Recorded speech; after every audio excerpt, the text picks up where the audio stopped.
चला तर सुरुवात करते मी माझी लव्ह स्टोरी सांगायला की तुमच्याच प्रश्नाचे उत्तर मी आज देणार आहे। तर माझी लव्ह स्टोरी अशी आहे की मला 9वीत असतानाच प्रेम झालं होतं।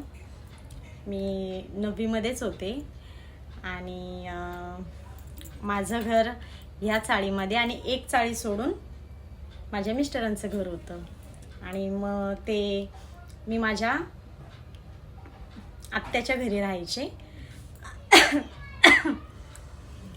आणि त्याच्यानंतर मग हळूहळू बघितलं। मग माझ्या एका फ्रेंडनी सांगितलं यांना आणि तिने मला पण सांगितलं की असा असा मुलगा आहे, तो तुला विचारतोय आणि तो बोलतो मी तुझ्याशी लग्न करणार आहे। मी बापरे लग्न करणार आहे? तर बोले ठीक आहे, सांग त्याला हा करून। मग सगळं सांगितलं, हा वगैरे झालं। मग नंतर हळूहळू प्रेम प्रकरण वाढत गेलं, घरच्यांपर्यंत पोचलं। मग ते मी माझ्या मम्मीला सांगितलं, मम्मीने मामाला सांगितलं।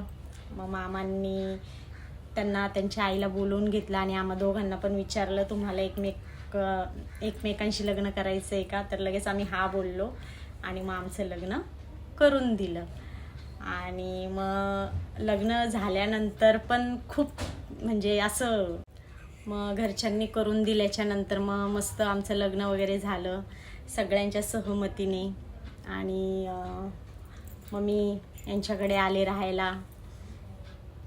मग त्या प्रवासाला आता 18 वर्ष झालेत आणि प्रवास वाईट पण होता आणि चांगला पण होता। चांगला असा होता की आत्तापर्यंत नवऱ्याची साथ होती म्हणून तो चांगला होता। आणि मला तरी असं वाटतंय मी आत्तापर्यंत यांच्या घरच्यांना कधीच आवडलेली नव्हते, म्हणून आमच्यामध्ये सारखे वाद पण होत होते। पण नवऱ्याच्या साथ असणं हे खूप गरजेचं आहे। नवऱ्याच्या साथीमुळेच आज आमचा प्रवास हा 18 वर्षापर्यंत गेलाय आणि असं वाटतच नाही आम्हाला की आमच्या लग्नाला 18 वर्ष पूर्ण होतील, असं वाटतच नाही। कारण सगळे दिवस खूप खूप खूप म्हणजे खूप छान गेलेत आणि उतार चढाव तर खूप आले, पण तेवढ्या सगळ्यांना आम्ही समोर जाऊन ते सगळं आम्ही एकमेकांना समजून घेतलं, एकमेकांशी झगडे पण केले, सगळं काही झालं। त्यांना कोणी काही सांगितलं तर म्हणजे खूप काही असं घडलंय, पण एकमेकांना आम्ही कधीच सोडलं नाही, कधीच। म्हणजे मी चिडले तर ते शांत बसत होते, ते चिडले तर मी शांत बसत होते। असं करून आमचं सगळं लग्न म्हणजे एकमेकांना समजून घेणं हेच मेन आहे। तिथे तुम्ही लव्ह मॅरेज करा किंवा अरेंज मॅरेज करा, पण एकमेकांना समजून घेण्यातच खूप मोठं म्हणजे आहे। तसं केल्याच्या नंतरच तुम्ही पुढे जाऊ शकता। आणि जर एकमेकांना चिडणं, एकाने चिडलं तर त्यांनी पण चिडायचं, तिने चिडलं तर त्यांनी पण चिडायचं, एकमेकांना समजून घेतलं तरच लग्न शेवटच्या टोकापर्यंत जाऊ शकतं। नाहीतर मग काय मधीच असे प्रॉब्लेम येतात। प्रॉब्लेम तर प्रत्येकाच्या आयुष्यात येतात। मी तर म्हणते माझ्यासारखे प्रॉब्लेम तर कुणालाच आले नसेल, पण आम्ही ना कधीच ते प्रॉब्लेम असे घराच्या बाहेर असे काढले नाही किंवा आमचा आवाज भांडणं जर झाले असेल तर मला तर खूप अपमान येतो पहिली गोष्ट। म्हणून मी ना माझं तोंड तर खूप चालतं, असं नाही की मी एकदम झगडे भांडणं दोघांचे पण होतात, मी तर जास्त बडबड करते। पण मला अजिबात आवडत नाही की आपलं भांडण तिसऱ्याला पोचवणं, कारण मी हे असं बघितलेलं आहे। कारण तिसऱ्यापर्यंत जर आवाज गेला ना त्यांना खूप खूप भारी वाटतं। असे लोक पण आपल्यामध्ये असतात आणि ते लोक बाहेरचे नसतात, ते आपलेच असतात।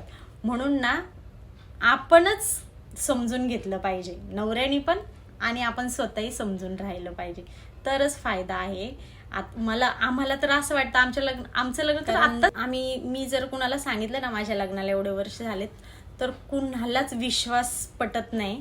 कारण त्यांनी आमच्या दोघांना जर बघितलं ना आम्ही सोबतच असतो, आम्ही कुठेच असं एकटं जात नाही, ते जात नाही किंवा मी जात नाही, आम्ही सोबतच असतो। म्हणून असं वाटतं की अरे यांचं लग्न आता झालं असेल, 2-4 वर्ष झाले, इतकं आम्ही म्हणजे असं राहतो। आमचं काही प्रॉब्लेम जरी असला, आमच्याकडे पैसे असो नसो, आम्ही कधीच दुसऱ्यांपर्यंत असं पोचवत नाही की आमच्याकडे हे नाही, आमच्याकडे ते नाही, असं म्हणजे आम्ही कधीच जगाला दाखवत नाही. मी असे भरपूर कपल्स बघितलेत की ते लव्ह मॅरेज तर होतं, पण खूप प्रॉब्लेम असतात, खूप म्हणजे खूप प्रॉब्लेम असतात त्यांच्यामध्ये, की मला हे भेटत नाही, मला ते भेटत नाही, तुला हे पाहिजे, तुला ते पाहिजे. हे असं मी कधीच केलं नाही, कधीच नाही. म्हणजे प्रॉब्लेम इतके होते ना, आत्ता मला वाटते आमचे चांगले दिवस आलेत. इतक्या प्रॉब्लेममध्ये आम्ही राहिलोय ना, पण इतकं खुश, म्हणजे विश्वासच येणार नाही कुणाला. आणि आम्ही जिथं गेलो ना तिथं म्हणजे आमची वा वा, हा असं पाहिजे, हा तसं पाहिजे.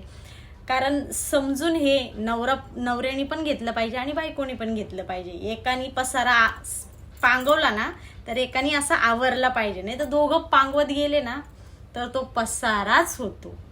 अशी माझी लव्ह स्टोरी आहे, थोडक्यात सांगितली. कशी वाटली कमेंट करून